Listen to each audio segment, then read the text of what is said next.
Buen día para todos, mi nombre es Juan Manuel Sánchez, soy médico hematólogo perteneciente a la sección de hematología del Hospital Clínico de la Universidad de Chile y en esta oportunidad vamos a hablar acerca del proceso de la hematopoiesis. Antes de entrar de lleno en el proceso de la hematopoiesis, vamos a hacer la definición de un concepto que va a ser de suma importancia a lo largo de la presentación, ya que es la base de todo este proceso y esto es la célula madre hematopoyética o una célula madre en general. La podemos definir una célula madre como cualquier célula que sea capaz de replicarse y mantener su propia población. Las células de madre de la sangre representan una de las líneas celulares con mayor capacidad de renovación y diferenciación del organismo. Son generadas en fases tempranas del desarrollo embrionario y perduran durante toda la vida, dando lugar a las diferentes células que componen la sangre y que realizan funciones dispares. El origen exacto de las células madre ha sido muy estudiado a lo largo de la reciente historia de la medicina moderna, tanto por la importancia de conocer el ambiente en el que aparecen como las probables implicaciones clínicas que esto podría tener.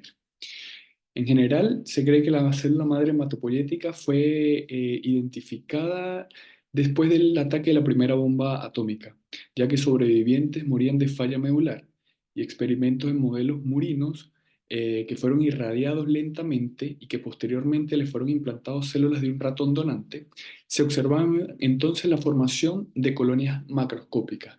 Es entonces así que se deriva la idea o el concepto de que toda célula es originada de una célula madre. En relación a esta célula entonces va a tener la capacidad de autorrenovarse y de diferenciarse en progenitores. Y dependiendo de la capacidad que tenga esta célula de producir tejido, también se puede clasificar en diferentes tipos. En primer lugar, tenemos la célula madre totipotencial. Esta célula madre totipotencial tiene la capacidad de producir tanto tejido embrionario como tejido extraembrionario. Entonces, que podemos decir que esta célula es capaz de formar un organismo completo. Y un ejemplo de este tipo de células son las células de la mórula, que si tomamos cualquiera de esas células, al replicarse, esta célula es capaz de formar todo un organismo. Seguido de la célula madre pluripotencial. Esta célula madre pluripotencial ya pierde la capacidad de generar un organismo completo, ya que no puede generar tejido extraembrionario y solamente puede generar tejidos de las tres capas germinales, ectodermo, mesodermo o endodermo. Posteriormente, la célula madre multipotencial, que esta célula madre tiene la capacidad de diferenciarse en tejidos de una sola capa embrionaria, tejido del endodermo, del mesodermo o del ectodermo. Y por último, tenemos ya una célula madre unipotente, que ya perdió todas sus capacidades, sus potenciales anteriores, y esta célula es solamente capaz de producir o de generar un solo tejido de una capa embrionaria. Es entonces que el proceso de la hematopoiesis no es más que aquel en el cual se producen las células hematopoyéticas a través de una célula madre o un progenitor. Tenemos entonces la hematopoiesis o este proceso está descrito como una cascada de diferenciación jerárquica, es decir, que esta célula con una alta capacidad de autorrenovación va perdiendo ese potencial paso a paso y va perpetuando su capacidad de diferenciación hasta lograr formar la célula objetivo. Y lo puede hacer a través de dos tipos de divisiones según las hipótesis que se han propuesto. Una, que es una división simétrica, en la cual la célula madre hematopoyética es capaz de dividirse y formar dos células hijas que van a ser idénticas a la célula progenitora. Y una división asimétrica, donde esta célula madre hematopoyética tiene la capacidad de dividirse y formar, tener una célula descendiente, que es una célula idéntica a la célula madre, que es esta que tenemos por acá en rojo, y por otro lado, una célula hija que va a adquirir o va a perpetuar sus capacidades de diferenciación y se va a ir transformando en progenitores multipotentes, progenitores oligopotentes y progenitores monopotentes que ya están comprometidas con un linaje celular. La hematopoiesis clásicamente ha sido dividida en dos olas principales. En algunas literaturas se puede encontrar que hay una ola intermedia, sin embargo, para efectos didácticos vamos a quedarnos con que se divide en dos olas clásicas. Una primera ola hematopoyética primitiva que se da en el saco vitelino y una ola hematopoyética definitiva que se da ya en diferentes órganos dependiendo la edad gestacional. Y es por ello que entonces que en una instancia o en un inicio se puede ver o aparece en la pared ventral de la aorta, en la región mesonefro-aorta-gonadal, y ahí es donde se creen que emergen las primeras stem cell hematopoyéticas. Luego, en la semana 6 a la 22, estas células hematopoyéticas siembran el hígado, el vaso y el timo, y es ahí en el hígado principalmente donde se va a llevar la hematopoiesis. Y durante la semana 8 ya empiezan a implantarse en médula ósea, y en la médula ósea representa el lugar hematopoyético que se va a perpetuar durante toda la vida. Y acá lo que tenemos son cortes histológicos donde se han demostrado la presencia de células teñidas a través de técnicas de inmunistoquímica donde se pueden determinar, se pueden observar la presencia de células hematopoyéticas por su expresión de marcadores moleculares que permiten su identificación. Acá en el saco vitelino, acá en la cara ventral de la aorta, en esa región mesonefroaorta gonadal, en el hígado y posteriormente en la médula ósea. Entonces, si nos vamos a la primera ola o la ola hematopoyética primitiva, tenemos que se da en el saco vitelino alrededor de la tercera a la sexta semana de gestación. Y esto está compuesto por islas sanguíneas que están a su vez formadas por una serie de células eritropoyéticas primitivas que van a dar orígenes, valga la redundancia, a progenitores hematopoyéticos primitivos como eritroblastos, megacariocitos y macrófagos primitivos. Esta ola entonces se lleva a cabo en las capas embrionarias del saco vitelino, y lo que ocurre entonces ahí es que esta hipótesis del saco vitelino se basa en que las células sanguíneas que se producen en los islotes sanguíneos de dicho saco, estas células son estimuladas, o acá tenemos células del mesodermo, y estas células, por sustancias que son producidas por las células del endodermo, son estimuladas y forman unos islotes de unas células progenitoras conocidas como hemangioblastos, que forman islas dentro de esta membrana, y estas islas o estas células tienen la capacidad de ser bipotenciales. Esto quiere decir que a lo largo del desarrollo, estas células que están hacia la periferia se van transformando y formando las células endoteliales, mientras que las células que quedan en la capa intermedia se transforman también de mangioblastos y van formando entonces los progenitores eritroides primitivos. Estos progenitores eritroides primitivos es, es la contraparte de los eritrocitos normales del organismo, con la diferencia que estos eritrocitos son eritrocitos son nucleados, que van a ingresar en la circulación entre el día 21 y 23, momento en el cual inicia el latido cardíaco fetal, y no es entonces hasta la semana 12 donde pasan a las vellosidades de la placenta, y ahí sufren el proceso de enucleación. Siguen siendo igual primitivos porque, a diferencia de los eritrocitos normales, son eritrocitos de mayor tamaño y que van a cumplir su función solamente en esta etapa del desarrollo embrionario. Por otro lado, entonces, damos inicio a la ola hematopoyética definitiva, que ya empieza a partir de la semana cuarta o a la quinta semana de gestación. Y esto se va entonces en la pared ventral de la aorta del feto, en esa región que se llama mesonefra aorta gonadal, por los sitios que van a derivar de ahí después. Ahí se da como una explosión de producción de células madre hematopoyéticas, que es el lugar o el primer lugar donde estas células pueden ser identificadas. A diferencia de la ola hematopoyética primitiva, el origen de estos eritrocitos, de estas células eritroides primitivas, no es dependiente de una célula madre hematopoyética, sino de un progenitor primitivo. Mientras que la hematopoiesis, ya que se origina a partir de esta célula, ya entonces el origen inicial es una célula madre hematopoyética.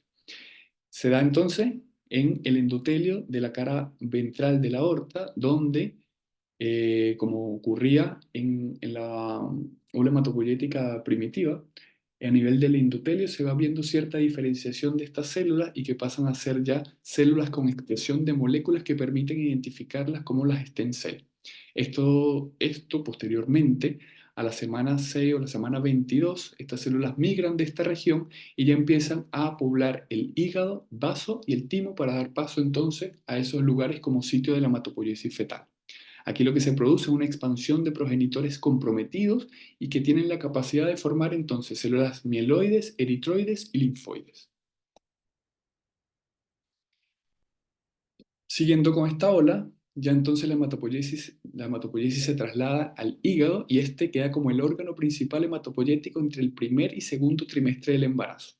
Aproximadamente en la tercera semana de gestación ya se puede observar la presencia de un hígado que, si bien es rudimentario, está poblado o formado principalmente por células eritroides primitivas, aquellas formadas en la ola hematopoyética primitiva, macrófagos y progenitores circulantes. No es entonces hasta la semana 6 que ya el hígado se empieza a ver poblado por estas stem cell hematopoyéticas que se formaron en la cara ventral de la región de la aorta dorsal. Una vez que este proceso se lleva a cabo, ya se empieza a preparar o dar paso al siguiente lugar de la hematopoiesis, como es la médula ósea. Y es entonces en la semana 8 donde se puede ver que ya esta es colonizada solamente por células mieloides y comienza el proceso de vascularización. En la semana 12 se observan ya stem cell hematopoyéticas en esta región y es entonces en la semana 14 cuando ya se puede ver una hematopoiesis activa. Sin embargo, este sitio queda como sitio principal de la hematopoiesis hasta la semana 24 de gestación y desde ahí hasta el final de la vida. En esta diapositiva podemos observar, a manera de resumen, todo el proceso que acabamos de describir anteriormente, donde la formación de estas stem cell hematopoyéticas a partir de células endoteliales en la cara ventral de la aorta dorsal va a producir que estas células salgan de esa región y vayan a poblar el hígado. Sin embargo, cuando se han hecho experimentos, se ha visto que si estas células son tomadas y son implantadas a un modelo murino que previamente fue irradiado y se produjo una aplasia, estas células no son capaces de implantarse ni de producir la hematopoiesis. Entonces queda la duda: ¿qué pasa? Porque si tenemos una célula madre hematopoyética, ¿por qué no es capaz de dar origen a todo el linaje sanguíneo? Entonces se crea la hipótesis de que estas células necesitan un proceso de migración donde necesitan hacer un paso ya por volver a o entrar en un paso por el saco vitelino, por la placenta, y ahí existe la hipótesis de que estas células producen o desarrollan una maduración previa que necesitan para posteriormente llegar al hígado y entonces ahí ya poder ser capaces de comprometerse con todos los linajes de la serie, tanto mieloide, linfoide como eritroide. Posterior a ello, las células van a repoblar o a poblar la médula ósea y entonces se crea el sitio hematopoyético definitivo, y estas mismas células hematopoyéticas que están presentes en la médula ósea son las que podemos encontrar en la sangre del cordón umbilical. Y en este esquema lo que se representa es los sitios de hematopoiesis en el periodo prenatal, y estos sitios entonces vemos que al inicio de la edad gestacional lo que representa la hematopoiesis es el saco vitelino, que posteriormente cesa esa hematopoiesis primaria para entrar la hematopoiesis secundaria, donde se empiezan a producir, o el sitio hematopoyético es hígado, vaso y otros órganos linfoides o eritropoyéticos. Y el hígado entonces ejerce esa función entre el primer trimestre y el segundo trimestre. Posterior a eso la va perdiendo y ya al final del embarazo, en el noveno mes, ya el hígado no es un órgano hematopoyético. Posterior entonces, a la semana 24, la médula ósea es la que se encarga de producir la hematopoiesis hasta el final de la vida. Si bien un niño va a tener el 100% de la médula ósea destinada a la hematopoiesis, posterior al nacimiento, esta producción comienza a decrecer, sobre todo en los huesos largos. En la tibia, el fémur, ya alrededor de los 30 años no hay hematopoiesis en estos lugares y solamente se conserva durante toda la vida la hematopoiesis en vértebras, esternón y costilla. Entonces, eso en relación a cómo se producen esas olas para producir el proceso de la hematopoiesis. Volvemos al inicio, y el inicio de todo viene con la stem cell hematopoyética. Siguiendo con el esquema jerárquico de este proceso, la stem cell entonces es capaz de autorrenovarse y de diferenciarse y formar diferentes progenitores que posteriormente van a estar comprometidos con un linaje. Entonces, esta pierde primero su capacidad de autorrenovación y va conservando su potencial de linaje, pero lo va perdiendo de forma progresiva a medida que se produce la diferenciación de una célula hematopoyética o una célula que al principio es una célula totipotencial, se va a transformar en una célula que es multipotente. Esto quiere decir que es capaz de formar eh, las diferentes linajes celulares que van a formar posteriormente los componentes de la sangre. Entonces, este progenitor multipotente tiene la capacidad de transformarse en un progenitor común linfoide, un progenitor común mieloide. Posteriormente, se va haciendo más específico para cada linaje y ya este progenitor común mieloide no es capaz de producir un progenitor común linfoide, sino que sigue la línea mieloide y es capaz de formar un progenitor eritroide megacariocítico, un progenitor monocítico y granulocítico, y por otro lado capaz también de producir células dendríticas, pero nunca más va a tener el poder de transformar otra línea diferente a la línea mieloide. Y de igual forma pasa con el progenitor común linfoide, que solamente es capaz de producir progenitores que van a estar comprometidos con la línea de los linfocitos. Linfocitos B, linfocitos T, linfocitos NK y también algunas células dendríticas. Este progenitor, perdón, estos progenitores se van siendo cada vez más específicos hasta llegar a ser progenitores unipotentes y comprometidos solamente con un linaje celular. Entonces, el progenitor megacariocítico eritroide se transforma en progenitores eritroides, donde va a producir solamente eritrocitos, o progenitores eh, megacariocíticos, donde la única célula que va a formar son las plaquetas. Acá en este esquema no está especificado la maduración ya que sufren estos progenitores monopotentes hasta formar la célula objetivo, que lo vamos a ver un poco más adelante. Este proceso entonces está regulado por múltiples factores de transcripción que le van a ir dando la información a cada célula y como el código que ésta debe seguir y el proceso de diferenciación que ésta va a continuar. Entonces, que si tomamos ejemplo, el factor de transcripción GATA3, tenemos que al expresarse en esta célula o este progenitor multipotente, va a hacer que esta célula se comprometa con la producción de un progenitores linfoides, sobre todo de linfocitos T. Si por el contrario, estos factores de transcripción que se generan es el PU.1, este factor de transcripción da la información a la célula para que esta célula se comprometa entonces con esa línea de producción de células mieloides. Y así hasta llegar a su célula final o a la célula que va a estar en sangre periférica. Entonces, como en este esquema, cuando llegamos a estos linajes o a estos progenitores que están comprometidos solamente con un linaje, también existe un proceso de maduración.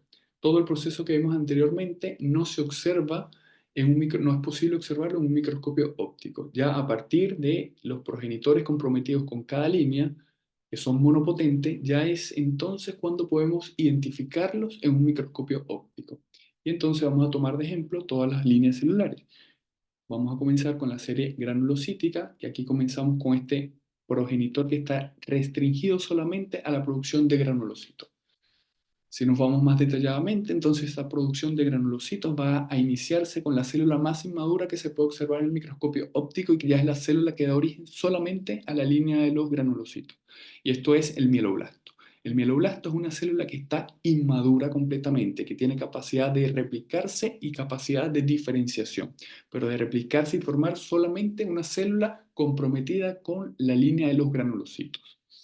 Esta célula es una célula entonces de gran tamaño, que su relación núcleo-citoplasma está aumentada porque tiene un núcleo de gran tamaño, que su cromatina está densa porque está en replicación constante y la información genética tiene que estar de esa manera, y tiene la presencia de nucleoles. A medida que que va sufriendo su proceso de maduración. Esta célula entonces se va haciendo más pequeña, la relación núcleo-citoplasma va disminuyendo, el núcleo se va haciendo un poco más compacta, porque ya a partir de los mielocitos ya esta célula no es capaz de duplicarse, sino solamente de seguir su proceso de maduración.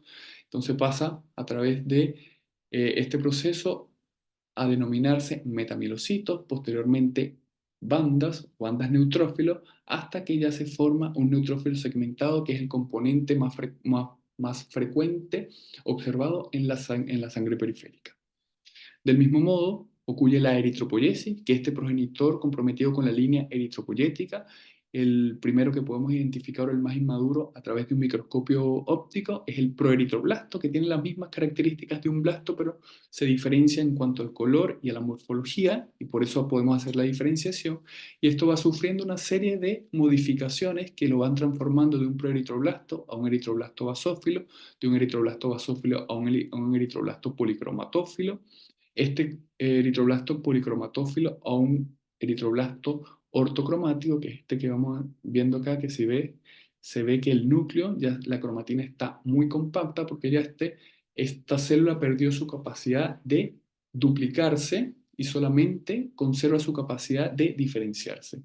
Posteriormente, cuando este eritroblasto ortocromático se enuclea, ya queda lo que conocemos como un reticulocito, y unos 2 o 3 días después de maduración ya se transforma en un eritrocito maduro.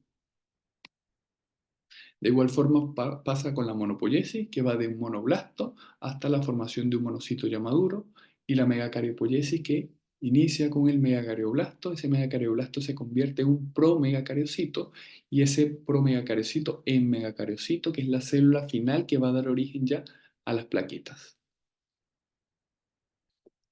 La linfopoiesis es un proceso mucho más complicado, sin embargo, no vamos a entrar en detalle en él, sino que vamos a saber que igual inicia con un linfoblasto. Este linfoblasto se transforma posteriormente en linfocito. Pero este linfocito es un linfocito que al principio es un linfocito inmaduro, porque no, su función principal es entrar en contacto con antígenos y sufrir un proceso de diferenciación para posteriormente la producción de anticuerpos. Entonces, este linfocito que ya se formó, que ya está diferenciado en un linfocito, sale de la médula ósea, y si es un linfocito B, va al vaso o a otros órganos linfoides a sufrir su último proceso de transformarse en un linfocito específico para determinado antígeno. Posteriormente que sufre este proceso, se transforma en un plasmoblasto, este plasmoblasto en un proplasmocito, y al final una célula plasmática es esa célula final que se encarga ya de la producción de los anticuerpos. Si bien entonces conocimos el proceso de la hematopoiesis, vamos a hablar un poco de la hematopoiesis patológica. Sin embargo, cuando hablamos de esto, no hay como un concepto, una definición que podamos dar y que se adhiera a las diferentes patologías que nos podemos encontrar en la hematología. Pero de forma general, entonces, tenemos que definir o decir que la hematopoiesis está diseñada para regenerar continuamente. Y esto va a ser manteniendo un reemplazo homeostático de las células sanguíneas en un estado basal. Va a permitir que esos valores que conocemos como normales estén siempre de esa manera en la sangre periférica. Y esto va a ser entonces a través de ciertos estímulos que va a ir recibiendo la médula ósea, que van a permitir eh, tener la información hacia qué lado de las diferentes líneas va a estar restringida la hematopoiesis en determinado momento. Es entonces que la médula va a tener la capacidad de incrementar la producción de células para compensar rápidamente en situaciones específicas. Por ejemplo, ante un sangrado, la médula se tiene que reprogramar hacia la producción de células eritroides. Si hay una infección o alguna alteración metabólica o tóxica, entonces probablemente esa médula va a disminuir la producción de progenitores eritroides y se va a ir hacia la producción de progenitores mieloides, porque es lo que necesito ante esta situación de estrés. Entonces, este proceso lo denominamos hematopoiesis de emergencia o hematopoiesis de estrés. Ante un estímulo determinado, la médula tiene la capacidad de reprogramarse para suplir las necesidades por las cuales está pasando el organismo. Es entonces que esta célula madre hematopoyética en condiciones basales está en un estado de quiescencia. Este estado es un estado basal donde su poder replicativo está disminuido, y es entonces que este estado se conoce como un estado protector que limita la replicación, porque en esta condición basal no necesito tener un aumento de la producción de células sanguíneas. Ante señales inflamatorias se produce una activación, proliferación y expansión de este componente de células madre hematopoyética que está dentro de la médula ósea. Y entonces, con esta reprogramación, la médula ósea tiene la capacidad de reponer los elementos sanguíneos que están siendo necesitados en ese momento. Se produce entonces activación de señales de regeneración. La stem cell hematopoyética ya no va a priorizar su capacidad de autorrenovarse, sino que va a priorizar su capacidad de diferenciación, porque lo que necesito son células que puedan cumplir las funciones para las que son requeridas. Y es entonces que aumenta esta capacidad y va a disminuir el pool de stem cell hematopoyéticas dentro de la médula. Y por otro lugar, entonces, sí tenemos, por ejemplo, algunas mutaciones donde van a producir alteración en la diferenciación y esta diferenciación es inhibida, se prioriza entonces la autorrenovación y lo que va a suceder es que entonces va a aumentar el compartimiento de la stem cell hematopoyética dentro de la médula ósea, que es un poco lo que pasa en los cuadros de leucemias agudas.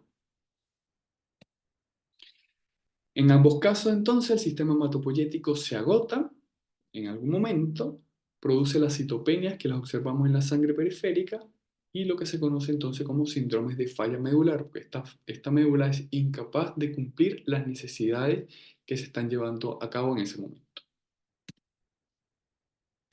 Acá tenemos una stem cell hematopoyética, está en un estado basal, un estado quiescente, ella prioriza o entra como en ese estado de reposo, donde su poder de autorrenovación está disminuido y en condiciones normales está como esa diferenciación de progenitor está como restringida hacia el área linfoide, porque es la que, la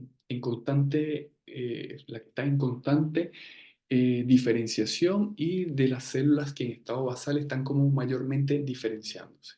Si la médula ósea del organismo es expuesto a alguna situación donde aumenta o que hace que esta célula sale de su estado de quiescencia, es entonces cuando la médula ósea prioriza su capacidad de diferenciación, ya no va a estar en su estado basal que está programado para la línea linfoide, sino que por el contrario, todo su poder de diferenciación va a estar dirigido, por ejemplo, hacia la línea mieloide, hacia la formación de neutrófilos segmentados, neutrófilos en banda, porque el organismo está siendo atacado por una infección, como por ejemplo. Si por el contrario es un sangrado el que está llevando a la médula a esa situación de estrés, entonces todo ese proceso de diferenciación va a estar dirigido hacia la serie eritroide y probablemente hacia la serie megacariocítica. Es entonces que cuando tenemos especies de oxígeno reactivo, radiación ultravioleta, alteraciones en la reparación del ADN, mutaciones en vías de señalización y silenciamiento de genes, es el proceso fisiopatológico que me van a dar origen a las leucemias, a los linfomas y mielomas, a las neoplasias mielodisplásicas y a las neoplasias mieloproliferativas. Si por el contrario son mecanismos autoinmunes, tóxicos, infecciones virales y bacterianas que me disminuyen la producción de células o de elementos formas en la sangre en la médula ósea, vamos a tener entonces como consecuencia la presencia de anemia plástica y síndromes de falla medular. Mientras que las deficiencias de vitaminas y metales, tanto como la inflamación crónica, también producen una detención de esa producción porque la médula no tiene el sustrato suficiente para realizar o para eh, llevar a cabo ese proceso de hematopoiesis.